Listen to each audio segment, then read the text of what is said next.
السلام عليكم. منذ تقريبا 3 شهور والعالم يمكن نقول بهذه العبارة يرتعد من جائحة، من مصيبة، من شبح، من كارثة اسمها كورونا.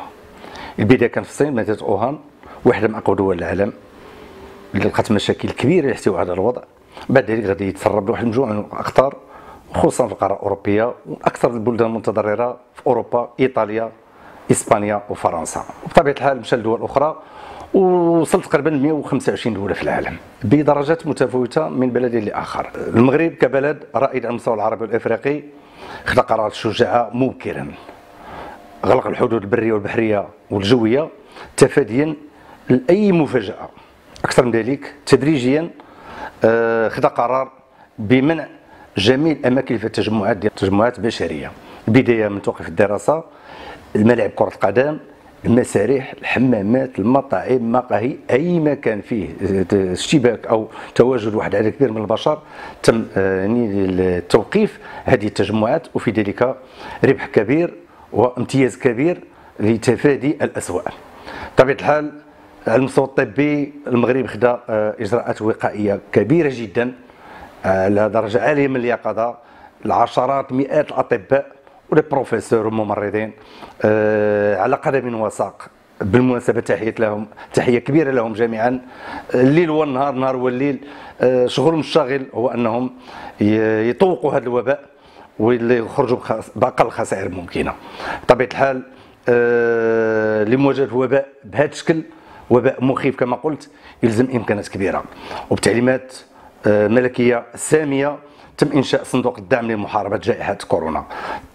سيدنا الله ينصرو ساهم 200 مليار، ومن بعد ذلك تفتح الباب واحد المجموعة من الفعاليات، مشاهير، رجال أعمال، مسؤولين كبار، حتى أفراد الشعب المغربي، الكل يساهم بالقدر اللي يمكن يساهم. هنا في هذه المواقف الكبيرة المعدن الأصيل لا يصدع. المغاربة في مثل هذه المواقف كيبينوا على إمكانات كبيرة وعلى كرم كبير وعلى جهد كبير وعلى تلاحم كبير. بطبيعة الحال لأن هذه الإمكانيات من الصندوق ديال الدعم الكثير منها غيمشي لإيجاد يعني الامكانات اللوجستيكيه والطبيه لمواجهه هذا الفيروس الشبح، وفئه اخرى من هذه المداخل الماليه غتمشي لبعض المقاولات الصغيره والمتوسطه اللي يمكن تضرر، اللي كتضم الالاف من العمال واليد العامله. بطبيعه الحال الامور مشات على محمل الجد، وحتى الان الوضع تحت السيطره. اكثر من ذلك الكثير من البلدان شافت في المبادره المغرب وهذه الاحتياطات الكبيره وهذا الاحتراس باش واجه هذه الجائحه، شافت بانه نموذج، حتى انه جريده البايس دعت الصيد اسبانيا رات في النموذج المغربي نموذج يحتذى به على المستوى العالمي، وهي الجاره اسبانيا القريبه التي تعاني الامرين كما هو شأن العديد من دول العالم بخصوص هذه الكاسحه. بطبيعه الحال اخفاء المدارس تم فتح باب ديال التعليم عن بعد او منصات التعليم في مواقع التواصل الاجتماعي، والقناه الرابعه الثقافيه هذه مناسبه للاباء الاقتراب من ابنائهم، معرفه هذه ماشي عطله يعني عدم خروج الشارع، انما في البيت هذه فرصه للاباء التقرب من ابنائهم من بناتهم، يعرفوا مستوياتهم فين وصلوا، يخلقوا جو حميمي من جديد على المستوى الاسري، اعتبار انشغالات الحياه تجعل الاب في جهه والام في جهه والاطفال في جهه اخرى. هذه فرصه للالتحام الاسره المغربي من جديد وعوده الدفء للاسره المغربيه. انا ما صراحه ما افزعني جوج ديال الاشياء. الشيء الاول هذو قله، هاد الاشخاص خاطر نتحدث عليهم هم قله قليله جدا، بضع عشرات فبركت بعض الفيديوهات في العالم الازرق او في عالم التواصل الاجتماعي. هذا شيء مرفوض، يعني هذا ترهيب وتخويف ومغالطات وتغريد خارج السرب. هذه كنسميها البساله. هاد الاشخاص كنسميها اللي كيمشيو لهذا الشيء في مواقع التواصل الاجتماعي على قلتهم على رؤوس اصابع، انا كنسميها هذه البساله والخروج عن النص. وبمناسبه تحيه كبيره لرجال الامن بمختلف رتبهم، للدرك الملكي، للقوات المساعده، لرجال المطافئ، للسلطات المحليه التي تسهر عن كل كبيره وصغيره. وهاد الاشخاص كيلعبوا بالنار في هذه المواقع ديال التواصل على قلتهم كما قلت على رؤوس الاصابع، تيغيروا بعض كيعطوا مغالطات للراي العام، فيتاكلوا شي واحد من الاجهزه الامنيه ترصدهم وتطارد حركاتهم اينما كانوا، وبالتاكيد غيأديو ثمن غالي، لان هذا مصير شعب ماشي لعب، مصير شعب ومصير امه كمشان في كل ربوع العالم. المغرب على اعلى مستوى خذ احتياطات كبيره وضحى يمكن نقول حتى بالجانب الاقتصادي للحفاظ على سلامه وارواح المواطنين المغاربه التي لا تقدر بثمن.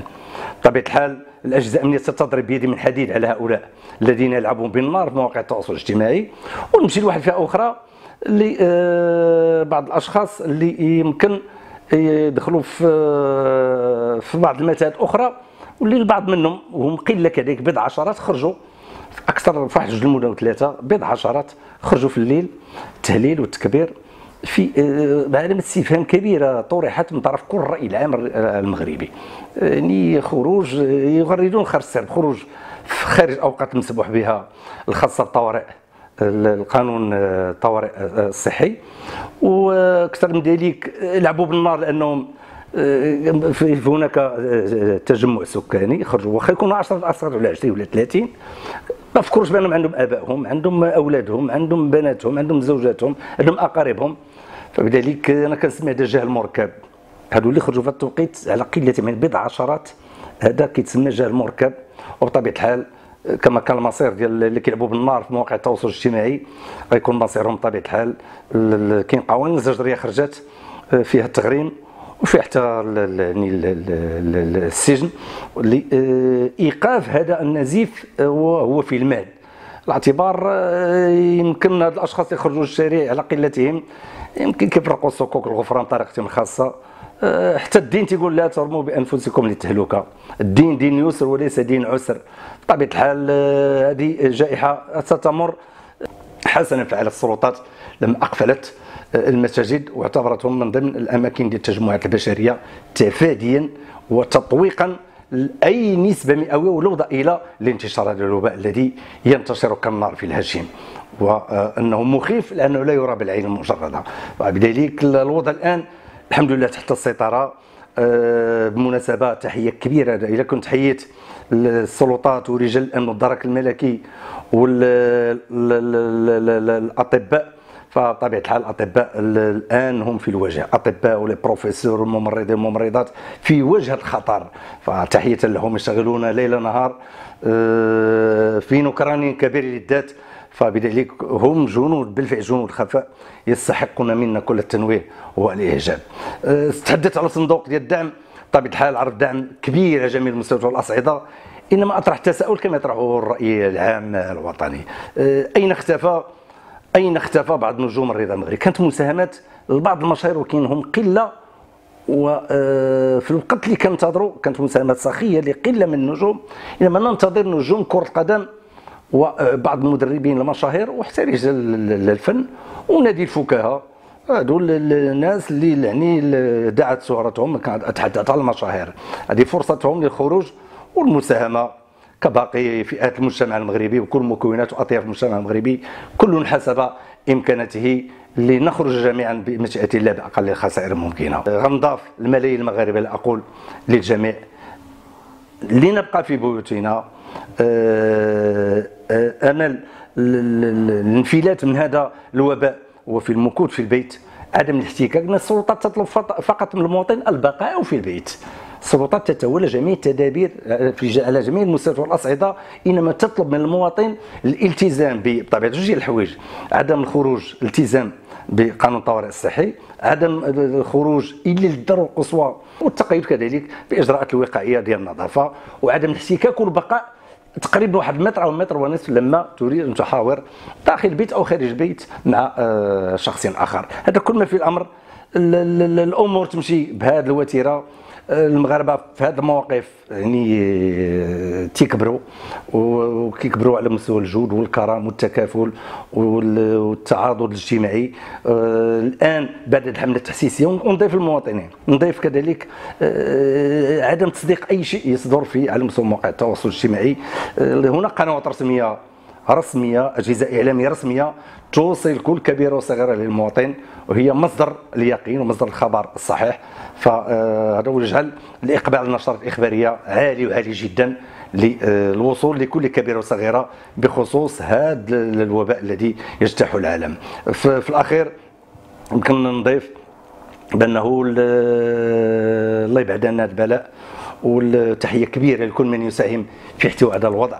بطبيعه الحال عبر التاريخ ظهر المغاربه انهم شعب للتآزر، شعب للتكافل، فبمشيئه الله وبتكافل وبتضافر جهود الجميع سنخرج بمشيئه الله باقل الخسائر الممكنه. الله يحفظنا ويحفظكم من هذه الآفة. إلى اللقاء.